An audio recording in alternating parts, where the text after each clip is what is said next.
রাজ্যে BJP IPFT জোট ক্ষমতায় প্রতিষ্ঠিত হবার আগে খয়েরপুর এলাকায় বহু রক্ত ঝরেছে, খুন হয়েছেন বহু মানুষ, যার বিচার আজও হয়নি।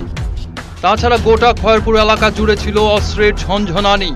জমির দালাল, তীর, জুয়া, মাদক কারবারিরা এই এলাকাকে মুক্তাঞ্চল তৈরি করেছিল বলে অভিযোগ। আর এই এলাকার তদানীন্তন বিধায়ক পবিত্র কর এই সমস্ত সব ধরনের অপরাধের মদতদাতা ছিল বলে এখনো খয়েরপুরবাসীর অনেকেরই দাবি। আবারও নতুন করে অভিযোগ উঠছে, নিজের স্বার্থ চরিতার্থ করতে এলাকার প্রাক্তন বিধায়ক পবিত্র কর রক্ত ঝরানো রাজনীতি শুরু করতে চাইছেন খয়েরপুর এলাকায়। দর্শক বন্ধুরা, খয়েরপুর এলাকায় পবিত্র কর সংগঠন তৈরি করার জন্য যত না যত্নবান ছিলেন, তার থেকে অনেক বেশি ব্যস্ত ছিলেন তিনি নিজের ঠ্যাঙারে বাহিনী তৈরি করতে। তাই খয়েরপুর এলাকায় রাজ্য বাম ফ্রন্টের শীর্ষ নেতারা পবিত্র করকে প্রমোট করতেই এই ভদ্রলোক শুরু করে দেন তার মূল কার্যকলাপ। নিজেকে বাহুবলী নেতা হিসেবে তুলে ধরতে সব সমাজদ্রোহীদের আশ্রয় দিতে শুরু করেন পবিত্র বাবু। শুরু হয় অস্ত্রের আস্ফালন, বিজয় ভজন আর নিখিলের রক্তে স্নান করে শুরু হয় পবিত্রের অপবিত্র পথের যাত্রা। নিজের রাজনৈতিক উত্থানের পথকে সাবলীল করতে একের পর এক খুন করিয়েছেন পবিত্র কর, এমনটাই অভিযোগ। কিন্তু নিজে থেকে গেছেন সব সময় ধরা ছোঁয়ার বাইরে। তার বিরুদ্ধে একটি মামলাও তিনি করতে দেননি। তাই আজও পুলিশের খাতায় পবিত্র করের বিরুদ্ধে কোনো মামলা নেই। নিজেকে সৎ প্রতিপন্ন করে রাখতে সব সময় তিনি পরে রেখেছেন ভালো মানুষের মুখোশ। দর্শক বন্ধুরা, খয়েরপুর এলাকার মানুষজনেরা চাইছেন পবিত্র করে তৈরি করে রাখা ত্রাসের রাজত্ব থেকে বেরিয়ে আসতে। ওনারা চাইছেন খসে যাক পবিত্র করে রক্ত মাখা মুখোশটি, বেরিয়ে আসুক সত্য সবার সামনে। তাহলেই হয়তো বিজয় ভজন নিখিলের আত্মা কিছুটা হলেও শান্তি পাবে বলে মনে করছেন অনেকেই। আর সাধারণ দর্শক বন্ধুদের আমাদের কাছে দাবি এটাই, 1993 সালে বিধায়ক হবার পর থেকে খয়েরপুর এলাকা জুড়ে পবিত্র করের অপবিত্র কাজের পরিসীমা অতিরিক্তভাবে বেড়ে যায়। বিধায়ক হবার পরেই সে মনোযোগী হয় এলাকার প্রভাবশালী কংগ্রেস নেতাদের নিষ্ক্রিয় করার দিকে। আর ইলেকশনে জেতার দুদিনের মধ্যেই পবিত্র কর নেয় চরম সিদ্ধান্ত। বিজয় উল্লাসের দোহাই দিয়ে প্রথমেই সে সরিয়ে দেওয়ার পরিকল্পনা করে বণিক্য চমনি এলাকায় কংগ্রেসের ডাক সাইডের নেতা অতীশ চৌধুরীকে ঠান্ডা মাথায় পরিকল্পনা করে পবিত্র কর। এরপরই তার ঠেঙারে বাহিনী মধ্যযুগীয় কায়দায় বাড়ি ঘরে আগুন লাগিয়ে বল্লম দিয়ে খুঁচিয়ে খুঁচিয়ে নৃশংসভাবে হত্যা করে সর্বজনপ্রিয় অতীশ চৌধুরীকে। এই ঘটনার আজও বিচার হয়নি। এলাকার মানুষজনদের দাবি, আজও শহীদ অতীশ চৌধুরীর বিদেহী আত্মা খয়েরপুরের আকাশে বাতাসে বিচারের বাণী নিয়ে কেঁদে ফিরছে। পরিকল্পনাটা করা হয়েছিল আগেই, আর বিজয় দিবস পালনের দিনটিকে বেছে নেওয়া হয়েছিল পরিকল্পনা বাস্তবায়নের জন্য। তাই ইচ্ছাকৃতভাবেই পবিত্র কর তার ঠ্যাঙারে বাহিনী বণিক্য চৌমুহনী এলাকায় বিজয় উল্লাসের নামে উন্মাদনা শুরু করেছিল। উদ্দেশ্য ছিল এলাকায় ত্রাস সৃষ্টি করা। সবাই ভয়ে ঘরে ঢুকে গেলেই হবে অপারেশন, এমনটাই ছিল পরিকল্পনা। আর হয়েছিল তাই। সবার অগোচরে ঘিরে ফেলা হয়েছিল গ্রাম পঞ্চায়েত প্রধান অতীশ চৌধুরীর বাড়ি। জান্ত উল্লাসে বাড়িতে লাগানো হয়েছে আগুন। দা বল্লম লাঠি সেটা নিয়ে নৃশংসভাবে হত্যা করা হয়েছে অতীশ চৌধুরীকে। শারীরিক মানসিক নির্যাতন করা হয় বাড়ির মহিলাদেরও। সে সময় বণিক্য চৌমুহনীতে নিজের এসকর্ট বাহিনীর সাথে দাঁড়িয়েছিলেন পবিত্র কর স্বয়ং। কিন্তু তিনি এই নারকীয় হত্যাযজ্ঞ সামলাবার কোনো চেষ্টাই করেননি, বরং মৌজ মস্তিতে মেতেছিলেন, এমনটাই অনেকের অভিমত। প্রথম বিধায়ক হবার পরেই কংগ্রেস নেতা হত্যার মাধ্যমে খুনের রাজনীতিতে হাত পাকানো শুরু করেন বিধায়ক পবিত্র কর। দর্শক বন্ধুরা, কতটুকু নরপশু হলে একটা লোককে খুঁচিয়ে খুঁচিয়ে হত্যা করা যায় তা আপনারা ভাবতে পারছেন? অতীশ চৌধুরীকে কি ধরনের কষ্ট দিয়ে পশুর মতো মারা হয়েছে তা ভাবতে গেলে ঘৃণায় গা রি করে ওঠে, রাগে শরীর কাঁপতে থাকে। 7 এপ্রিল পবিত্র করে ঠ্যাঙারে বাহিনীর হাত থেকে রক্ষা পায়নি বাড়ির মহিলারাও। নৃশংস পরিকল্পনায় তালিবানি দুর্বৃত্তদের হার মানিয়েছে পবিত্রকর। ইতিহাসের চেঙ্গিস খাঁও এতটা নৃশংসতা দেখায়নি। পবিত্রকর অতীশ চৌধুরীকে পৃথিবী থেকে সরিয়ে দিতে যা করেছে সেটা ত্রিপুরার ইতিহাসে জঘন্যতম ঘটনা হিসেবেই চিহ্নিত হয়ে থাকবে। অতীশ চৌধুরীর রক্তে হাত রাঙিয়ে পবিত্রকরের বিধায়ক পথে যাত্রা শুরু। সেই রক্তের হোলি খেলার রাজনীতি পবিত্রকরের অস্থিমজ্জায় ঢুকে গেছে। 1993 সালের পর থেকে খয়েরপুর এলাকায় প্রতিটি রাজনৈতিক খুনের পেছনে ছিল পবিত্রকরের নিকৃষ্ট পরিকল্পনা। তিনি ভয় দেখিয়ে গোটা খয়েরপুর এলাকায় ত্রাসের রাজত্ব কায়েম করে রাখতে চেয়েছিলেন, কিন্তু তিনি ভুলে গেছেন দেওয়ালে পিঠ ঠেকলে নিতান্ত নিরীহ লোকও চেষ্টা করে প্রত্যাঘাত করার। আর 2018 সালে খয়েরপুরের জনগণ সেই প্রত্যাঘাতটাই করেছেন ভোটের বাক্সে। বিধায়ক পদ থেকে টেনে তাকে নামিয়ে এনেছেন। খয়েরপুরের হারানো জমি ফিরে পেতে নৃশংস পবিত্রকর আবারও হিংস্র হয়ে ওঠার চেষ্টা করছেন। তবে ভাগ্যদেবী পবিত্রকরের উপর বিরক্ত। পবিত্রকরের অপরাধের বিচার প্রার্থী নিরীহ সাধারণ জনতাও আজ প্রতিবাদে সোচ্চার হচ্ছেন। রাজনৈতিক খুনগুলো রিওপেন করার প্রচেষ্টা চলছে। এক্ষেত্রে আগামী দিনে পবিত্রকরের প্রকৃত থাকার জায়গা কোথায় হবে? পবিত্রকর নিজে কি ভাবছেন বিষয়টা নিয়ে? জাতি জনজাতিদের মিলন ভূমি খয়েরপুরের পবিত্র মাটি, রক্ত ঝরিয়ে অপবিত্র করার কারিগর পবিত্রকর। এই গুঞ্জন খয়েরপুর এলাকায় কান পাতলেই শোনা যায়। নিজের স্বার্থ চরিতার্থ করতে নিজস্ব ঠ্যাঙার বাহিনীর মাধ্যমে এলাকার প্রতিবাদী কণ্ঠগুলো স্তব্ধ করে দিয়েছেন পবিত্রকর, এমনটাই অভিযোগ অনেকেরই। অপরাধের মুক্তাঞ্চল গড়ে তুলে খয়েরপুরের নিজ দলের প্রতিবাদী কণ্ঠস্বর স্তব্ধ করার জন্যও পবিত্রকরের জুড়ি মেলা ভার, এমনটাই অভিযোগ একদা পবিত্রকরের খুব কাছের কয়েকজনের। নিজ দলের কর্মী হয়ে শুধুমাত্র পবিত্রকরের অনৈতিক কাজের প্রতিবাদ করায় দলের এক কর্মীর ভাইকে জমদুয়ার দেখিয়ে দিয়েছে পবিত্রকরের হারমাদ বাহিনী। এই অভিযোগ রয়েছে পবিত্রকরের বিরুদ্ধে। ফলে অনেকেই মনে করেন বিষাক্ত সাপকে বিশ্বাস করা যায়, কিন্তু পবিত্রকরের উপর ভরসা রাখা যায় না, তাকে বিশ্বাসও করা যায় না। ইতিহাস সাক্ষী, খুনের পর খুন করে কোনোদিন সৎ নেতা হওয়া যায় না, মানুষের শ্রদ্ধা আদায় করা যায় না। সাময়িকভাবে শুধু ভয় দেখানো যায়। নিজের অধিকার কায়েম রাখতে এবং নিজেকে নেতা সাজাতে পবিত্রকর কিন্তু এই কাজগুলো করে গেছেন 1987 সাল থেকেই। তিনি এখনো ভাবছেন আগের মতোই তিনি খয়েরপুরের শাহেনশাহ, কিন্তু পবিত্রকরের পায়ের নিচে মাটি সরে যাচ্ছে, সেটা তার কল্পনার বাইরে। উনার নির্দেশে ঠ্যাঙারে বাহিনীর হাতে নির্যাতিত ব্যক্তিরা আজ মুখ খুলতে শুরু করেছেন। এই এলাকায় দাঙ্গা হাঙ্গামা খুনের পেছনে পবিত্রকরকে সরাসরি দায়ী করেছেন অনেকেই। পবিত্রকরের নির্দেশেই বাবুল ঘোষকে খুন করা হয়েছিল, সরাসরি অভিযোগ করেছেন খুন হওয়া বাবুল ঘোষের বিধবা স্ত্রী। উনার দাবি পবিত্রকরের নির্দেশেই পুলিশ মামলা পুরো ধামাচাপা দিয়ে দেবার চেষ্টা করেছে। নির্বাচনের আগেও পরে পবিত্রকর ও তার ঠ্যাঙারে বাহিনীর অ্যাক্টিভিটিস বেড়ে যেত খয়েরপুর এলাকা। বিধানসভার একটি নির্বাচন পার হয়ে গেলেই এলাকার কে কে পবিত্রকরের বিরুদ্ধে বিরুদ্ধাচরণ করেছে, কে কে পবিত্রকরের অনৈতিক কার্যকলাপের বিরুদ্ধে মুখ খুলেছে, তা চিহ্নিত করতে মাঠে নেমে পড়ত ঠ্যাঙারে বাহিনী। এরপরেই প্রতিবাদী কণ্ঠদের বেছে বেছে হেনস্থা করা শুরু হতো, আর তা হতো পবিত্রকরের নির্দেশে, এমনটাই অভিমত অনেকে। প্রাথমিকভাবে চিহ্নিত প্রতিবাদী কণ্ঠের মালিকদের ভয় ভীতি প্রদর্শন করা হতো, খুনের হুমকি দেওয়া হতো। এতে কাজ না হলেই পরিকল্পনা হয়ে যেত চিহ্নিত ব্যক্তিকে পৃথিবী থেকে সরিয়ে দেবার। বাবুল ঘোষের ক্ষেত্রেও তাই হয়েছে, আর এটা হয়েছে পবিত্রকরের নৃশংস মাথার উর্বর পরিকল্পনাতেই, এমনটাই অনেকের অভিমত। 25 বছর প্রাক্তন বিধায়ক পবিত্রকরের অনৈতিক কাজের প্রতিবাদ করে খয়েরপুর বণিক্য চৌমুহনী এলাকায় কেউ সাধারণ সামাজিক জীবন কাটাতে পারেনি। পবিত্রকরের আক্রোশে ধ্বংস হয়ে গেছে প্রতিবাদী প্রত্যেকটি মানুষের সামাজিক জীবন। তারপরেও প্রতিবাদী কণ্ঠ থেকে যায়। তাদের নির্মূল করা কোনো মতেই সম্ভব নয়।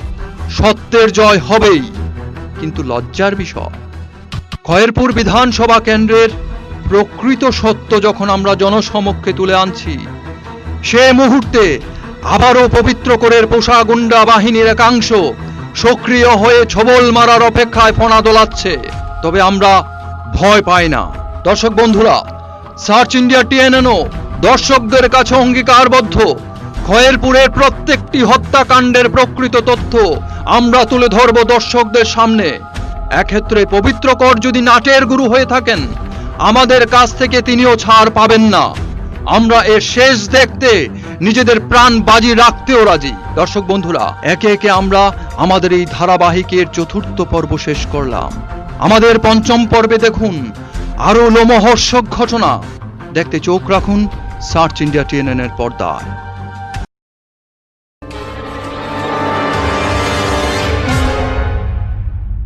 নমস্কার, দেখছেন সার্চ ইন্ডিয়া টিএনএন। আপনাদের সাথে রয়েছে আমি গৌতম। বাতাসে রক্তের গন্ধ সার্চ ইন্ডিয়া টিএনএন এর বিশেষ প্রতিবেদনের পঞ্চম পর্বে আরও একবার সকলকে জানাই স্বাগত। দর্শক বন্ধুরা, খয়েরপুরে বেশ কয়েকটি নারকীয় হত্যাকাণ্ড ঘটিয়েও কম ছিল না পবিত্রকরের রক্ত লুলুপোতা, এমনটাই অভিযোগ ওই এলাকার সচেতন নাগরিকদের। নিজের কামাই বাণিজ্যের পথ সুগম করতে ও নিজেকে সুরক্ষিত রাখতে পবিত্রকর এই হিংস্রতার পথ বেছে নিয়েছিল নিজের এলাকায় ত্রাস সৃষ্টি করে রাখার জন্য, এমন অভিমত অনেকেরই। যখনই পবিত্রকরের অনৈতিক কার্যকলাপগুলো নিয়ে নির্ভয়ে কেউ জনসমর্থন তৈরি শুরু করত, তখনই ঠেঙ্গারে বাহিনীকে মাঠে নামিয়ে দিত পবিত্রকর। আর তাই 2003 সালের 25শে নভেম্বর পবিত্রকরের ঠেঙ্গারে বাহিনী হামলা চালিয়েছিল এলাকার সৎ নাগরিক, পরোপকারী এবং অবশ্যই প্রতিবাদী কণ্ঠ দীপক বিশ্বাসের উপরে। ওই দিন নিজস্ব পোষা ঠেঙ্গারে বাহিনীকে ব্যবহার করে তাকে নৃশংসভাবে খুন করিয়েছিল পবিত্রকর। আজও এই অভিযোগ খয়েরপুরের বণিক্য চৌমুহনী এলাকায় ঘুরপাক খাচ্ছে।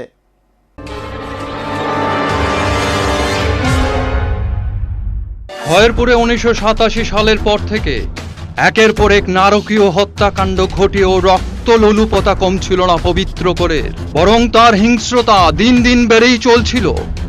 অপরাধের ভূত সোয়ার হয়েছিল পবিত্রকরের কাঁধে, আর তিনি প্রতিটি অপরাধ ঘটাবার ক্ষেত্রে নিজের বিশ্বস্ত পোষা ঠেঙ্গারে বাহিনী ব্যবহার করে নিজেকে রেখে দিয়েছিলেন ধরা ছোঁয়ার বাইরে। প্রত্যেকটি অপরাধের পেছনে ছিল পবিত্রকরের উর্বর মস্তিষ্কের পরিকল্পনা। প্রকৃতপক্ষে নিজের অনৈতিক কাজকর্মগুলোকে আড়াল করে রেখে নিজের কামাই বাণিজ্যের পথ সুগম করতে প্রতিবাদী কণ্ঠ স্তব্ধ করে দেওয়ার রাস্তা নিয়েছিলেন পবিত্রকর। তাছাড়া তার অন্য আরেকটা উদ্দেশ্য ছিল, তিনি চাইতেন সবাই উনার সামনে মাথা নত করে থাকুক। খয়েরপুর এলাকায় ত্রাস সৃষ্টি করে রাখাটাও ছিল তার একটা বড় উদ্দেশ্য। নিজেকে সুরক্ষিত রাখতে তার চিন্তাই ছিল যত ভয়ের রাজত্ব কায়েম করে রাখা যায়, ততই মানুষ নত হয়ে থাকবে এবং কোনো অন্যায় কাজের প্রতিবাদ করবে না। তাই নির্দিষ্ট সময় পর খয়েরপুরের মাটি নৃশংস হত্যাকাণ্ডের মাধ্যমে বারবার লাল করেছেন তিনি পোষা গুন্ডা বাহিনী লেলিয়ে দিয়ে। শান্ত পরিবেশকে অশান্ত করে রাখতে 2003-এ তাই তিনি আবারও খুন করিয়েছিলেন বণিক্য চৌমুহনী এলাকার আরেক প্রতিবাদী কণ্ঠ দীপক বিশ্বাসকে। দর্শক বন্ধুরা, কি নৃশংসভাবে দীপক বিশ্বাসকে তিলে তিলে খুন করা হয়েছে তার বর্ণনা দিতে গেলে কল্পনাতেও পিঠের শির দ্বারা বেশ শীতল রক্তের স্রোত বেয়ে যায়। 2003 সালের 25শে নভেম্বর খুন হয়েছিলেন দীপক বিশ্বাস। বণিক্য চৌমুহনী এলাকায় দীপক বিশ্বাস ছিলেন সকলের প্রিয় মানুষ। তিনি ছিলেন পরোপকারী। কংগ্রেস দলকে সমর্থন করলেও দলমত নির্বিশেষে তিনি যে কোনো প্রয়োজনে সবাইকে সাহায্য করতে এগিয়ে যেতেন। এক্ষেত্রে কে শত্রু আর কে মিত্র তার পার্থক্য করতেন না তিনি। 2003 সালের 25শে নভেম্বর সকাল থেকে নিজের বাড়িতেই ছিলেন দীপক বিশ্বাস। ওনার খবরের কাগজ পড়ার নেশা ছিল। সকালের দিকে বাজারে যাননি বলে ছোট ভাইকে বলেছিলেন বাজার থেকে খবরের কাগজটা নিয়ে আসতে। দাদার নির্দেশে বাজার থেকে ছোট ভাই খবরের কাগজ এনে দিয়েছিলেন। সেটাই বারান্দায় বসে পড়ছিলেন দীপক বিশ্বাস। অন্যদিকে ওনার স্ত্রী রান্নার কাজে ব্যস্ত ছিলেন। সে সময় পবিত্র করে ঠ্যাঙারে বাহিনী এসে উপস্থিত হয় দীপক বিশ্বাসের বাড়ির দরজায়। এদের সবাইকেই চিনতেন দীপক বিশ্বাস। তাদের সাথে ওনার কোনো ধরনের শত্রুতার সম্পর্ক ছিল না। ঠ্যাঙারে বাহিনী সবাইকে তিনি ছোট থেকে বড় হতে দেখেছেন। সেই সময় তাই তাদেরকে দেখে ভেবেছিলেন কোনো প্রয়োজনে তারা তার সাথে দেখা করতে এসেছে। স্বাভাবিকভাবেই তিনি তাদের জিজ্ঞাসা করেন, কি ব্যাপার, তোরা কেন এসেছিস বল? সে সময় নাকি ঠ্যাঙারে দলের একজন বলে ওঠে, হারামজাদা, তোকে ফিনিশ করে দিতে এসেছি।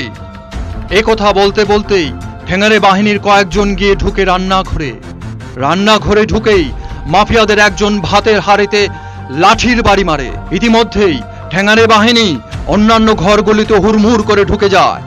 দীপক বিশ্বাসের স্ত্রী সে সময় বুঝে যায় পবিত্র করে ঠ্যাঙারে বাহিনী অঘটন ঘটাতে তাদের বাড়িতে এসেছে।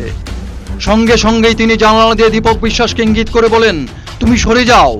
অন্যদিকে দীপক বিশ্বাসের স্ত্রী রান্নাঘরের পেছন দিয়ে বেরিয়ে দেখেন গোটা বাড়িটা পবিত্র করে ঠ্যাঙারে বাহিনী ঘিরে ফেলেছে। তারা চড়াও হয়েছে তার ছেলের উপর। সঙ্গে সঙ্গে ছেলেকে দৌড়ে যেতে ইঙ্গিত করেন মা, অর্থাৎ দীপক বিশ্বাসের স্ত্রী। এরপরেই তিনি ঠ্যাঙারে বাহিনীর পথ রোধ করে দাঁড়ান। সে সময় পবিত্র করে ঠ্যাঙারেদের অন্যতম পবিত্র করের কাছের লোক হিসেবে পরিচিত সুমন ভৌমিক হুঁশিয়ারি দেয় দীপক বিশ্বাসের স্ত্রীকে এবং গালিগালাজ করে বলে ওঠে, তোকে লাথি মেরে ফেলে দেব, সরে যা সামনে থেকে। যে ছেলেটিকে একদিন ন্যাংটো অবস্থায় ঘুরতে দেখেছিলেন দীপক বিশ্বাসের স্ত্রী, সেই ছেলের মুখে এই ভাষা আর তার উগ্র রূপ দেখে হতভম্ব হয়ে পড়েন দীপক বাবুর স্ত্রী।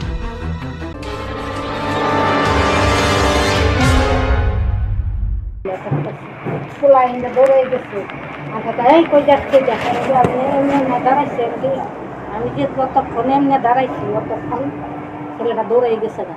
আর এই যে সুমন নাম, সুমন ভৌমিক, এক কয়েকবার সর লাগতে দেখা লাগবে আমার এক তুই তোরে দেখছি এতে লেন্দা ইন্দা একটা যায় আসা, তুই আজকে আমার এক লাগতে দেওয়া লাগবি, এই বেশি কথা কইতে খুব দেওয়া লাগবে, এই কথা কইছে।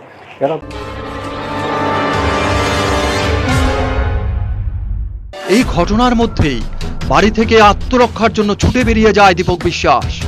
তিনি সোজা ছুট লাগান ওই এলাকায় অবস্থিত টিএসআর ক্যাম্পটির দিকে। দীপক বিশ্বাসের ধারণা ছিল তিনি যদি একবার টিএসআর ক্যাম্প পৌঁছতে পারেন তাহলে টিএসআর জওয়ানদের কাছে সাহায্য প্রার্থনা করবেন। কিন্তু এতটা রাস্তা দৌড়ে যাওয়া দীপক বিশ্বাসের কাছে খুব কষ্টকর ছিল।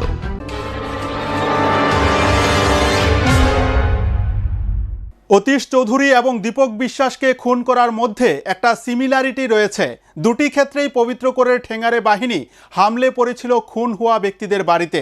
তফাৎটা ছিল 10 বছরের এবং ঘটনাগুলি ছিল দিন এবং রাতের। 1993 সালে খুন হয়েছিলেন অতীশ চৌধুরী। তাকে খুন করা হয়েছিল সন্ধ্যা রাতে দলবদ্ধভাবে। একই কায়দায় দীপক বিশ্বাসের বাড়িতেও হয়েছিল হামলা, তবে এই হামলা ছিল প্রকাশ্যে দিনের বেলায়। যারা হামলা চালাতে এসেছিল পবিত্র করে ঠ্যাঙারে বাহিনীর প্রত্যেককেই প্রায় ল্যাংটু অবস্থায় দেখেছিলেন দীপক বাবু। তাই তিনি ভাবতে পারেননি তাদের হাতে তাকে খুন হতে হবে। তবে আত্মরক্ষার জন্য যখন তিনি দৌড়ে পালাচ্ছিলেন সে সময় তিনি শরণাপন্ন হয়েছিলেন এক মহিলার। কিন্তু ওই মহিলাই নাকি ঠ্যাঙারেদের দেখিয়ে দিয়েছিল দীপক বিশ্বাস কোথায় লুকিয়ে আছে।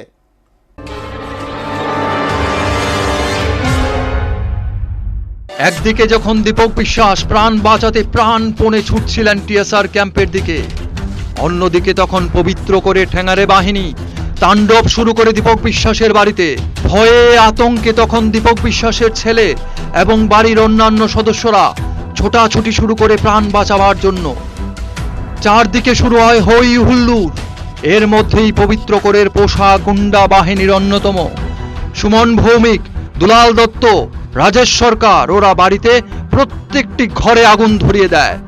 ঠিক যেমনটা হয়েছিল 1993 সালে অতীশ চৌধুরী খুনের সময়। বাড়িতে দক্ষযজ্ঞ শেষ করে ঠ্যাঙারে বাহিনী রওনা হয় দীপক বিশ্বাসকে খুঁজতে। চিন্তা করুন দর্শক বন্ধুরা, একটি 50 লোক প্রাণ রক্ষা করতে ঊর্ধ্বশ্বাসে ছুটছে আর তাকে খুঁজে বেড়াচ্ছে লাঠি, দা, বন্দুক, শাবল নিয়ে একদল ঠ্যাঙারে বাহিনী। গল্পের গরু গাছে ওঠা হিন্দি সিনেমার গল্পকেও হার মানায় এই দৃশ্য। ভিলেন পবিত্র করে নির্দেশে তার ঠ্যাঙারে বাহিনী হন্যে হয়ে ঘুরছে দীপক বিশ্বাসের সন্ধানে।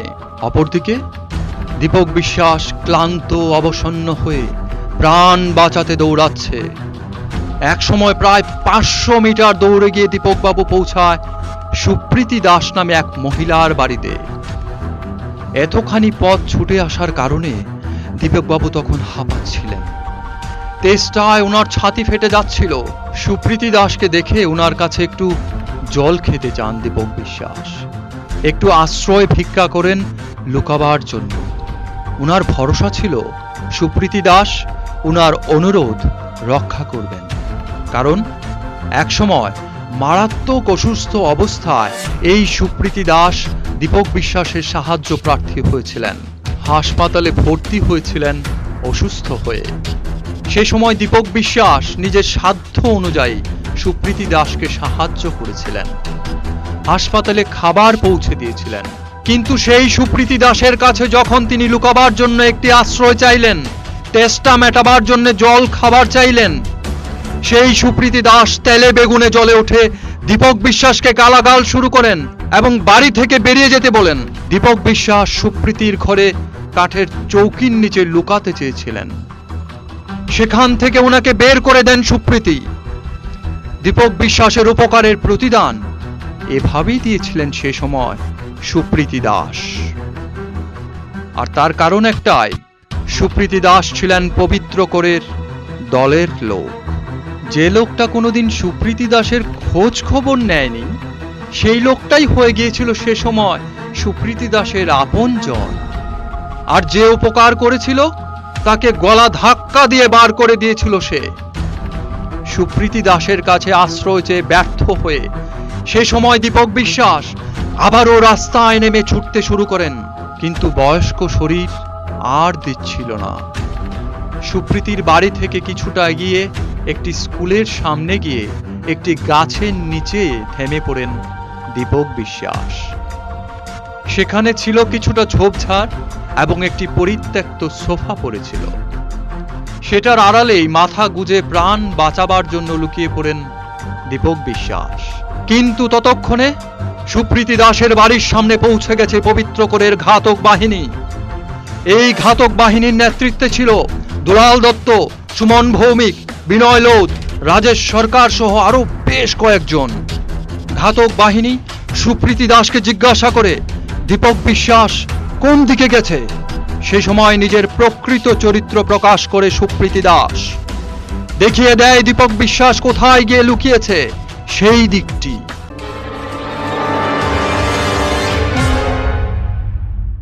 বাড়ি থেকে 500 মিটার দূরের একটি স্কুলের কাছে ঝোপ ঝাড়ের পাশে গাছের নিচে নৃশংসভাবে খুন করা হয়েছিল দীপক বিশ্বাসকে। দায়ের কূপে তার মাথা দুভাগ করে দিয়েছিল ঠ্যাঙ্গারে রাজেশ সরকার, এমনটাই জনশ্রুতি। কিন্তু দুলাল দত্তের নেতৃত্বে এই হত্যাকাণ্ড সংঘটিত হবার সময় দুলাল দত্ত কারুর মেসেজের জন্য অপেক্ষা করছিল, এমনটাই সূত্রের খবর। মেসেজ আসার পর দীপক বিশ্বাসের উপর মরণ আঘাত হানা হয়। এক্ষেত্রে মেসেজটা পবিত্র করের কাছ থেকে আসেনি তো, সে প্রশ্ন কিন্তু এখনো ঘুরপাক খায় বণিক্য চৌমুহনী এলাকায়।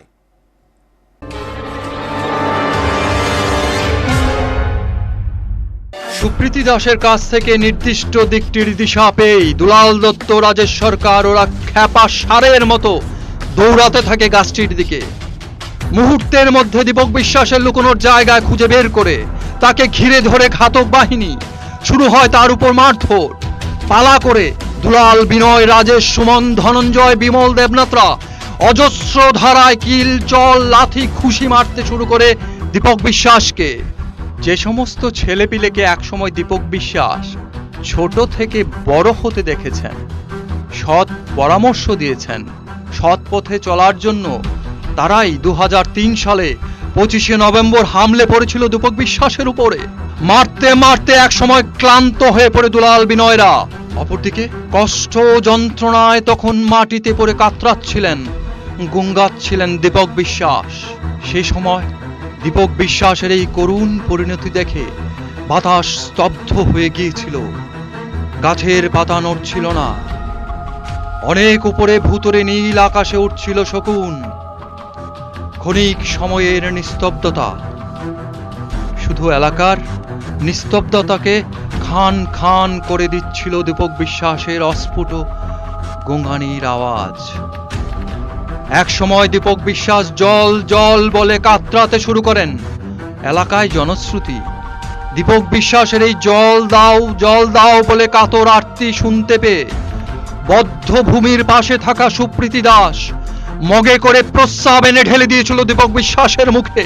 আর সে সময় নাকি অট্টহাস্যে হাসছিল ঘাতক বাহিনীর যমদূতরূপী অসুরের দল। সূত্রের খবর, বদ্ধভূমি এলাকার আশপাশের অনেকেই নাকি সে সময় অনেক দূর থেকে দাঁড়িয়ে দেখছিল এবং ঠেঙ্গারে বাহিনীর অন্যান্য সদস্যদের থেকে কিছুটা দূরে দাঁড়িয়েছিল দুলাল দত্ত। সে কিছু মেসেজের জন্য অপেক্ষা করছিল, এমনটাই ছিল তার ভাব। দলের অন্যান্যরা তাকিয়েছিল দুলাল দত্তের দিকে। এক সময় ঠেঙ্গারে বাহিনীর দিকে তাকিয়ে সম্মতিসূচকভাবে ঘাড় নাড়ে দুলাল। তারপরেই নাকি রাজেশ সরকার ও অন্যান্যরা এগিয়ে যায় গাছের নিচে বসে থাকা দীপক বিশ্বাসের দিকে। রাজেশ সরকারের বিশাল দায়ের কোপ নেমে আসে দীপক বিশ্বাসের মাথা বরাবর। ফিনকি দিয়ে রক্ত ছোটা শুরু হয়। মাটিতে ছটফট করতে থাকে দীপক বিশ্বাসের দেহ। এরপরই দা, কিরিচ, বল্লমের আঘাত একের পর এক নেমে আসতে শুরু করে দীপক বিশ্বাসের রক্তাক্ত শরীরে। সূত্রের খবর, দীপক বিশ্বাসের মৃত্যু সুনিশ্চিত করতে তার নিথর দেহে নাকি গুলিও চালানো হয়েছিল। এই নারকীয় হত্যাকাণ্ড শেষ হবার পর ধীরে ধীরে সেই স্থান ছেড়ে চলে যায় পবিত্র করে ঠেঙ্গারে বাহিনী। পেছনে পড়ে থাকে রক্তাক্ত ক্ষতবিক্ষত পরোপকারী দীপক বিশ্বাসের মৃতদেহ। একদিকে দীপক বিশ্বাসকে যখন নৃশংসভাবে খুন করা হচ্ছিল, সে সময় দীপক বিশ্বাসের বাড়িতে দাউ দাউ করে জ্বলছিল ঘরগুলো। এই বিশৃঙ্খল অবস্থার মধ্যে দীপক বিশ্বাসের ছেলে ও ভাইরা দীপক বিশ্বাসকে খুঁজতে বেরিয়েছিলেন। প্রথম পর্যায়ে খোঁজাখুঁজির পর দীপক বিশ্বাসকে পাওয়া যায়নি। এরপর এই খবর দেওয়া হয় আগরতলা পূর্ব থানার পুলিশকে। পুলিশ যখন বনৈক্য চৌমুহনীতে পৌঁছায় তখন বেলা অনেকটাই ঢলে এসেছে। তারপরেও চলতে থাকে দীপক বিশ্বাসের সন্ধান। চারিদিকে খোঁজ খবর করে সেই গাছের নিচে পাওয়া যায় নির্দয়ভাবে হত্যা হওয়া দীপক বিশ্বাসের নিথর দেহ। ক্ষতবিক্ষত দেহটি এরপরই নিয়ে যাওয়া হয় আগরতলা জিবি হাসপাতালে।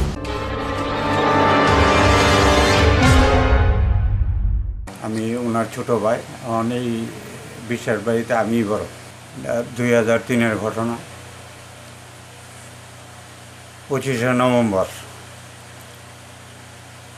সকাল 10টা, সাড়ে 10টার সময় আমাদের বণিক জমুনি অত্র এলাকার বেশ কিছু মাফিয়া, সেই সময় আমাদের বিধায়ক ছিলেন পবিত্রকর, উনারই আশ্রিত মাফিয়ারা। কারা তারা দুলাল দত্ত, বিনয় লোধ, দীপক দে,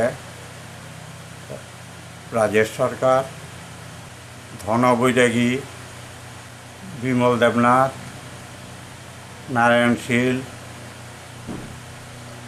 এবং আরও ছিল।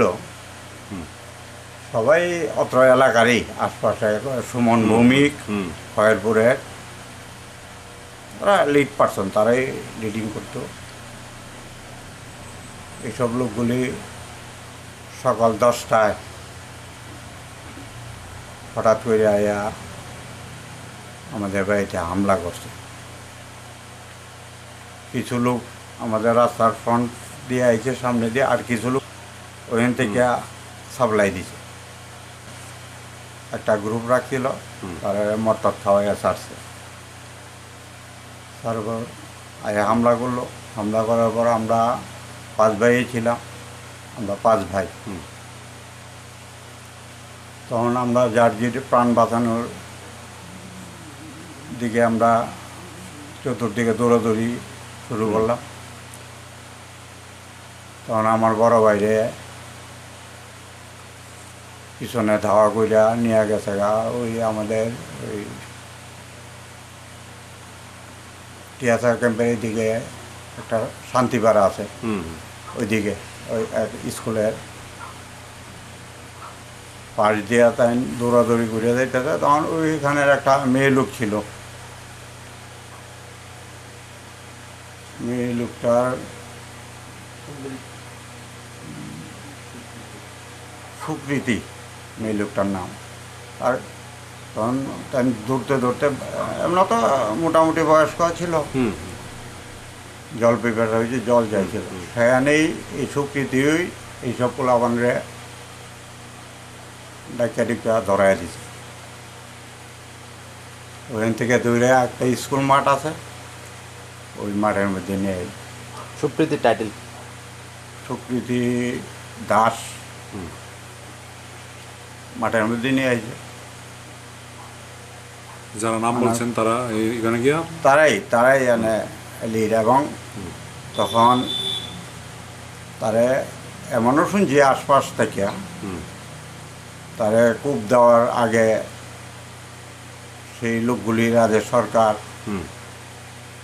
বিমল দেবনাথ, ধনা বৈরাগী, এরা দুলাল দত্তের দিকে চাই রয়েছে, সে অর্ডারটা দিলেই মারব, এমনও আমরা আশপাশ থেকে জানছি। তা দত্তই এন আসিল, দুলাল দত্ত, সেই অর্ডারটা দিছে। হয়তো পবিত্র বাবুর সাথে সে যোগাযোগ করছে না দাঁড়াইয়া মোবাইলে, হয়তো উপর থেকে আইছে অর্ডার। এরপর তারে মাথার মধ্যে কুবাইছে, ঘাড়ে, এরপর মাটিতে যখন পড়ছে তখন শাবল দিয়ে পাড়াইয়া বড় বাইরে মারছে। এই যে মারা গেলেন দীপক বিশ্বাস, উনি কংগ্রেসের কি ছিলেন?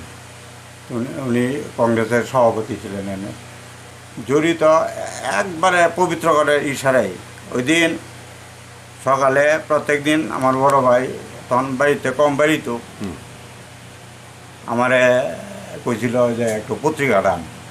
উনি সবসময় বাড়িতে বইয়ে পত্রিকা পড়তো। তা আমার একটা ব্যবসা ছিল বাজারে, ওই আমি পত্রিকা আনতাম, গেছিলাম, তখন দেখলাম পবিত্রকর স্বয়ং বণিক চমনি তার স্কট নিয়ে। সেদিনের ঘটনাই, তাইলে তার হাত আছে অবশ্যই। এবং তারা তো তাদেরই সব মানে চাপোষা, তারই তো তৈরি করা এইসব মাফিয়া গ্রুপ। এরপর এত ভয়ানক, এরপর তো বড় ভাইয়ের লাশ আমরা পরে রাত্রে গিয়া পাইছি। সারাদিন তো স্তব্ধ, অত্র এলাকা স্তব্ধ। ওইদিকে অ্যানাউন্স করে দিয়েছে মাফিয়া গ্রুপ, কেউ যদি বাড়িতে বাইরে বাড়িঘর পুড়ে এলা হবে।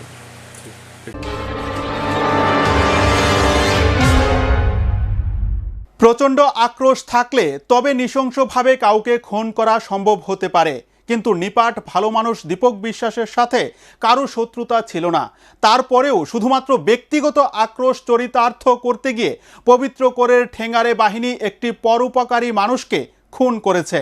হয়তো পবিত্র কোরের নির্দেশেই এই জঘন্যতম খুনের ঘটনা, কিন্তু তারপরেও প্রশ্ন থেকে যায়, দীপক বিশ্বাস খুন হবার পর তার নিজের দলের কয়েকজন শীর্ষস্থানীয় বিধায়ক তার অন্তিম যাত্রায় অংশ নিয়েছিল এবং দীপক বিশ্বাসের পরিবারের পাশে থাকার প্রতিশ্রুতি দিয়েছিল। কিন্তু কিছুদিন যেতে না যেতেই সেই নেতারা তাদের প্রতিশ্রুতি ভুলে যায়। যে দলের হয়ে আদর্শের লড়াই করে প্রাণ দিল, তাকে কি করে দল ভুলে যায়, সেটা আশ্চর্যজনক নয় কি? না হলে ঘটনার 17 বছর পরও শহীদের পরিবারকে খুনের বিচার পেতে দাঁড়ে দাঁড়ে ঘুরতে হয়।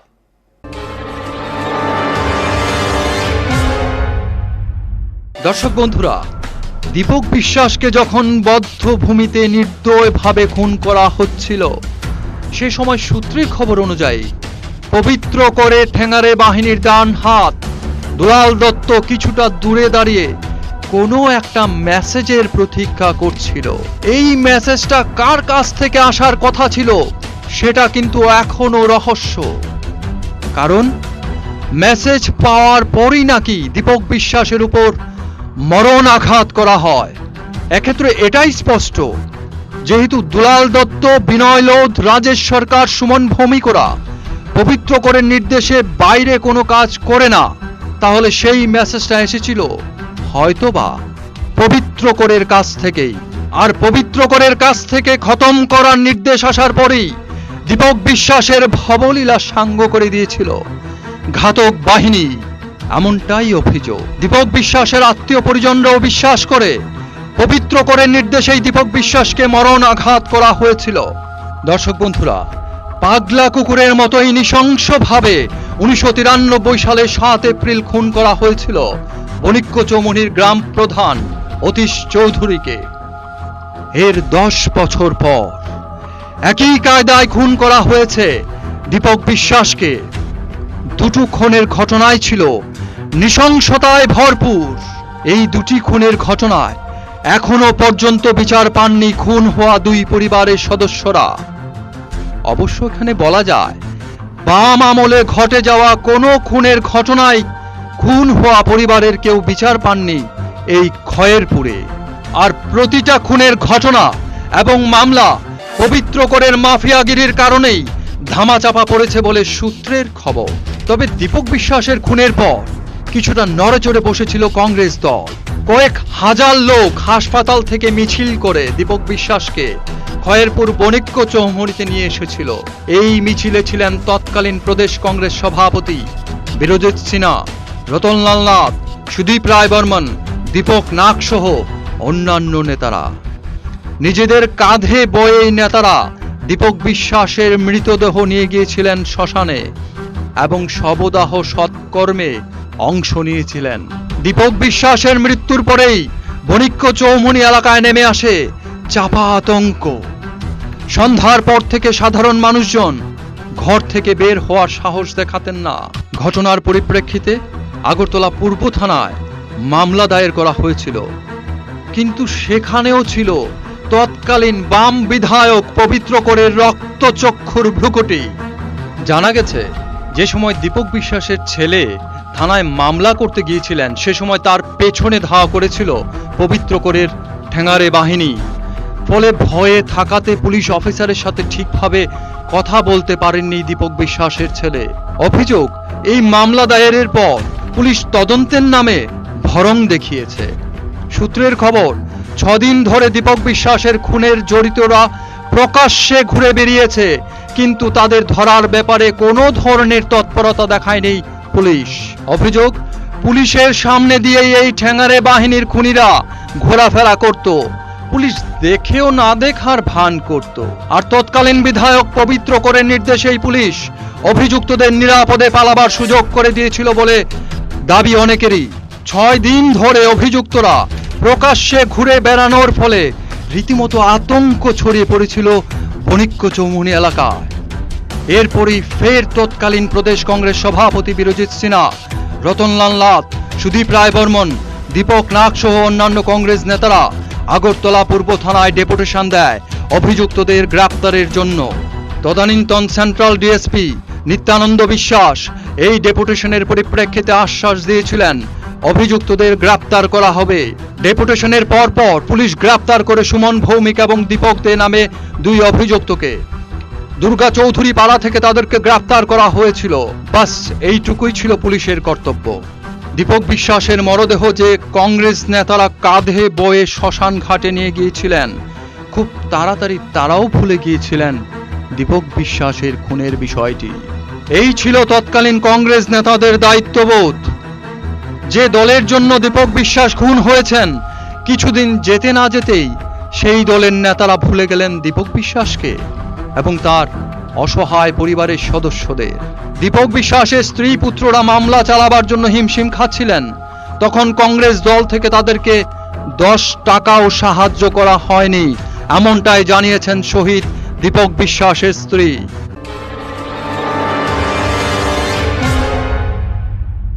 থানাতে কি যাবো, থানার তনে লোক আইছিল, আইসে আইয়া তারা লেখে থেকে নিছে। এরপরে থানা আমার ছেলেরে নিছে পরে চতুর্দিক দা বাইক সাইক লইয়া মাফিয়ারা এইরকম ভাবে হের দিকে চাই দিছে। হের ডরে মানে সাক্ষী দিতে মানে কিছু কইতে পারছ না। কইছে কিছু কইছে। আমি কইছি আমারে নিলি না, আমি সব কইতে, আমি তো সবাই যে চিনি। এই পোলাহানদের আমি কিছু দেখছি, এই পোলাহানে আইস মস্তা নইয়া এই কাকু ডাকতো আর অনেক বেড়ার এই হেরা আইয়া মারল নিজের। আপনার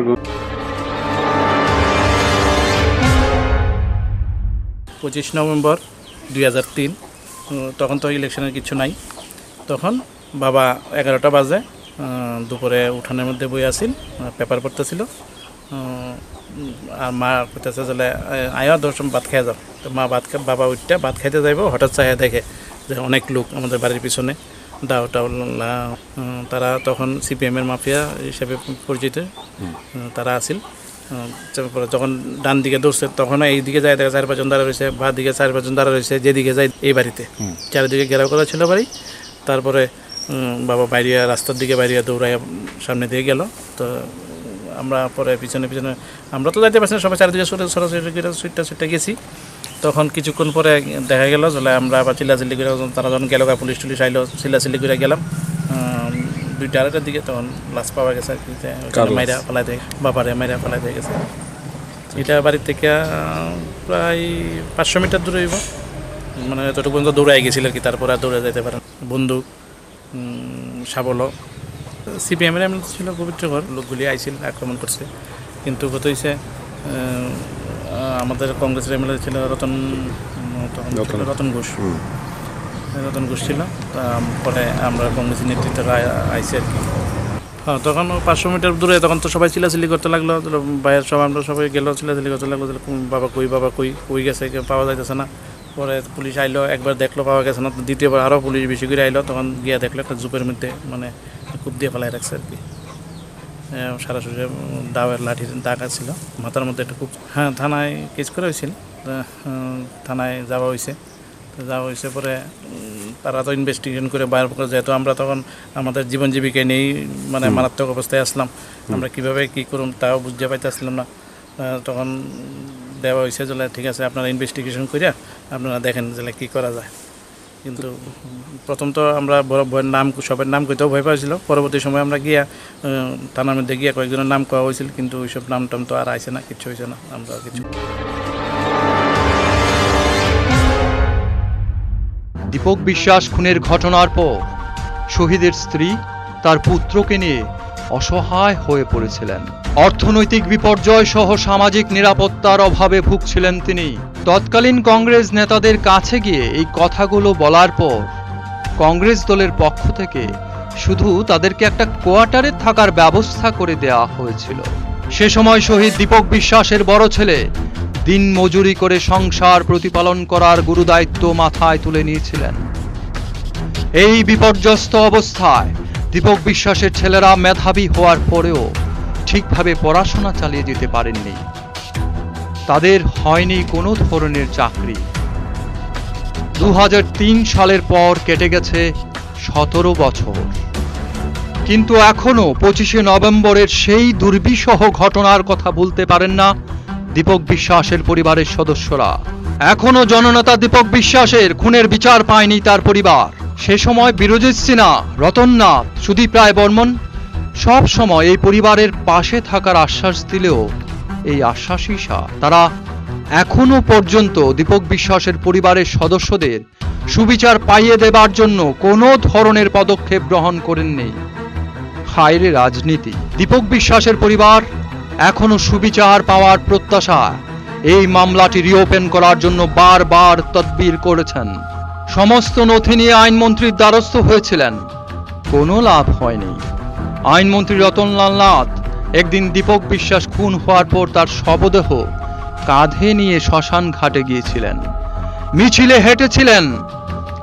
রাজনৈতিক ক্ষমতার হাতবদল হওয়ার পর ইচ্ছে করলেই তিনি পারতেন মামলাটি রিওপেন করার জন্য উপযুক্ত পদক্ষেপ নিতে, কিন্তু নিশ্চুপ তিনি। দীপক বিশ্বাসের খুনিরা এখনো মুক্ত হওয়ায় মহানন্দে মহাবিত্তশালী হয়ে প্রকাশ্যে ঘুরে বেড়াচ্ছে, আর সৎ দীপক বিশ্বাসের পরিবার আজ পর্যন্ত আর্থিক দৈন্যতা কাটিয়ে উঠতে পারেনি। কবে তাদের অবস্থার পরিবর্তন হবে তারা নিজেরাও জানে না, আর আদৌ তাদের অবস্থার পরিবর্তন হবে কিনা সে ব্যাপারও রয়েছে তাদের সন্দেহ।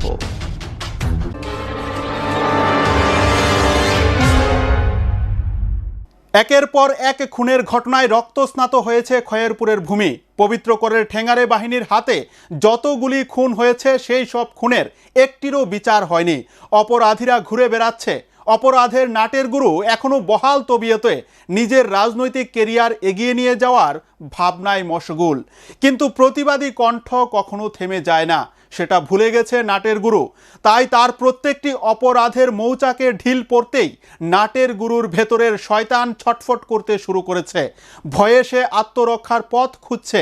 তাই সার্চ ইন্ডিয়া টিএনএনকে হুমকি ধমকি দেওয়া শুরু করেছে অপরাধীরা। নাটের গুরুর নির্দেশেই সেটা হচ্ছে, কিন্তু সার্চ ইন্ডিয়া টিএনএন কখনো ভয় পেয়ে কাজ করে না। আমাদের যারা গলা কাটার হুমকি দিচ্ছে তারা অবশ্যই ঢুকবে গারদে, সে ব্যবস্থাও হচ্ছে। আমরা আগেও বলেছি, এখনও বলছি, খয়েরপুরের পবিত্র মাটিকে আমরা আবার স্বর্গোদ্যান বানাবো, এই আমাদের অঙ্গীকার।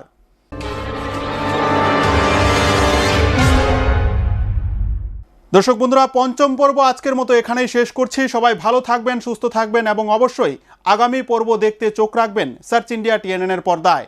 নমস্কার।